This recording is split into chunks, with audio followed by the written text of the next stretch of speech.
Hello बच्चों, चलिए हम इस प्रश्न को देखते हैं। ऑक्सीजन के अणुओं के आयतन और एसटीपी पर इनके द्वारा घेरे गए कुल आयतन का अनुपात ज्ञात कीजिए। ऑक्सीजन के एक अणु का व्यास 3 एंगस्ट्रॉम लीजिए। तो चलिए बच्चों, हम सर्वप्रथम इस प्रश्न की मुख्य अवधारणा पर चर्चा करते हैं। और उसके लिए बच्चों हम यहाँ पर क्या लिखने जा रहे हैं? उसके लिए हम यहाँ पर लिखने जा रहे हैं मुख्य अवधारणा। क्या लिख रहे हैं बच्चों? मुख्य अवधारणा। तो बच्चों, इस प्रश्न की जो अवधारणा है उसमें हम देखते हैं कि हमारे पास क्या है, ऑक्सीजन जो होती है। तो हमारे पास ऑक्सीजन की बात हो रही है, तो ऑक्सीजन को हम किस प्रकार से दिखाते हैं?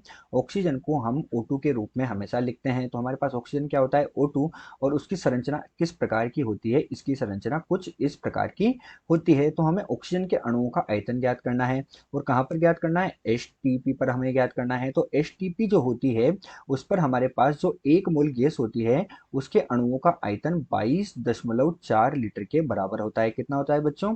22.4 लीटर के बराबर होता है। तापमान जो है वो 0 डिग्री सेंटीग्रेड के बराबर होता है तथा दाब जो है वो 1 एटीएम के बराबर होता है। यही हमारे पास इस प्रश्न की मुख्य अवधारणा है। तो चलिए बच्चों, अब हम मुख्य अवधारणा के पश्चात देखते हैं कि हमें प्रश्न में क्या क्या दिया हुआ है। तो बच्चों, जब हम प्रश्न को ध्यान से पढ़ते हैं तो हमें प्रश्न में दिया हुआ है व्यास का मान। व्यास को हम डी से लिख रहे हैं और व्यास का मान हमें कितना दिया?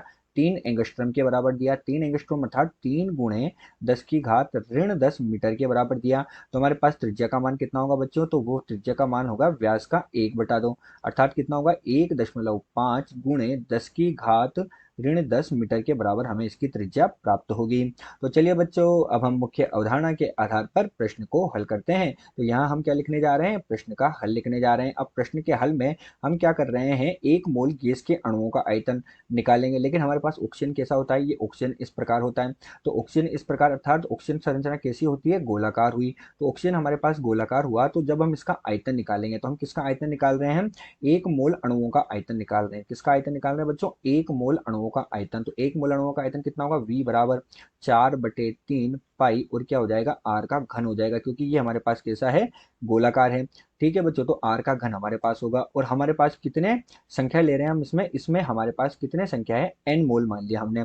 तो N मोल हमने इसमें मान लिया, और ये हमारे पास ये इसकी संख्या हो गई। तो N हमारे पास क्या होगा बच्चों? यहाँ पर N अवोगाद्रो संख्या होती है, जिसका मान 6.023 गुणे 10 की घात कितनी होती है? 23 होती है। अर्थात हमारे पास इसके आयतन में हम देख रहे हैं कि जो अवोगाद्रो संख्या है उसमें इसका कितना आयतन होगा। तो एक मोल के अणुओं का कुल आयतन हम निकाल रहे हैं। तो हमारे पास इन सबके मान है, तो आयतन हमारे पास कितना होगा? 4/3 गुणे 3.14। आर का मान हमने अभी अभी निकाला।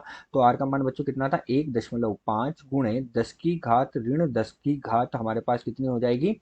3 हो जाएगी। और गुणा हमारे पास इसका मान कितना है? 6.023 गुणे 10 की घात 23 के बराबर इसका मान होगा। जब इसे हम हल करेंगे तो एक मोल के जो अणु हैं उनका आयतन हमें प्राप्त होगा 85.11 गुणे 10 की घात ऋण 7 के बराबर हमें इसका आयतन प्राप्त होगा। तो ये हमें गैस के अणुओं का आयतन प्राप्त हुआ एसटीपी पर। और प्रश्न में हमसे क्या पूछा गया कि एसटीपी पर और उसके द्वारा घेरे गए कुल आयतन का अनुपात ज्ञात कीजिए। तो बच्चों, अब हम क्या करेंगे? प्रश्नानुसार इसमें कुल आयतन का अनुपात ज्ञात करेंगे। तो यहाँ हम इसका अनुपात ज्ञात करेंगे। तो हमारे पास एसटीपी पर तो कितना है बच्चों? हमने अभी अभी निकाला 85.11 गुणे 10 की घात ऋण 7।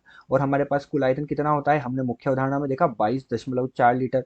तो 22.4 लीटर को जब हम मीटर में बदलेंगे तो हमारे पास कितना होगा? 1000 का भाग देंगे, अर्थात 10 की घात ऋण 3 के बराबर होगा। जब इसे हम हल करेंगे तो हमें इस अनुपात का मान मिलेगा 3.7 गुणे 10 की घात ऋण 4 के बराबर प्राप्त होगा। अतः दिए गए प्रश्न में एसटीपी पर तथा सामान्य ताप पर जो गैस के अणुओं का आयतन है, ऑक्सीजन गैस के अणुओं का आयतन, वो हमें 3.7 गुणे 10 की घात ऋण 4 प्राप्त हुआ। आशा करते हैं आपको प्रश्न समझ आया होगा। धन्यवाद।